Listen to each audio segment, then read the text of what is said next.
तर आदित्य ठाकरेंनी निवडणूक आयुक्तांची भेट घेतली। राज्यात SIR सुरू झाल्यापासून पाऊस सुरू झाला आहे, त्यामुळे पुढे 10 दिवस कालावधी वाढवण्याची विनंती असल्याचं आदित्य ठाकरेंनी म्हटलं। कालावधी 10 दिवसांसाठी वाढवण्याची आयुक्तांना विनंती केल्याचं आदित्य ठाकरेंनी म्हटलंय।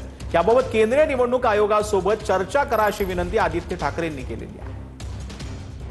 गेले 10 दिवस आपण पाहतोय कुठे ना कुठेतरी पाऊस हे सगळं जीवनमान डिस्टर्ब होत आहे आणि म्हणून ही विनंती करायला की थोडं SIR ती पूर्ण कालावधी संपल्यानंतर देखील 10 दिवस वाढवून घेण्यासाठी।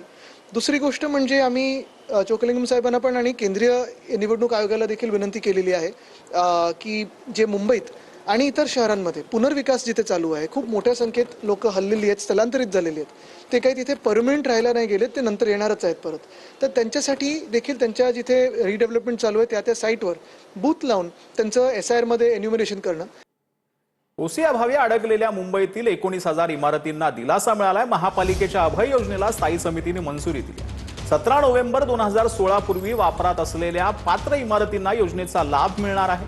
निवासी इमारती, शाळा आणि रुग्णालयांनाही योजनेचा फायदा मिळणार आहे। ज्या इमारतीला ओसी नसते त्यांना दुप्पट मालमत्ता कर, त्याशिवाय दुप्पट पाणी देय कर ही भरावी लागतात आणि एक प्रकारची टांगती तलवार ही त्या सगळ्या इमारतीतल्या रहिवाशांवर असते।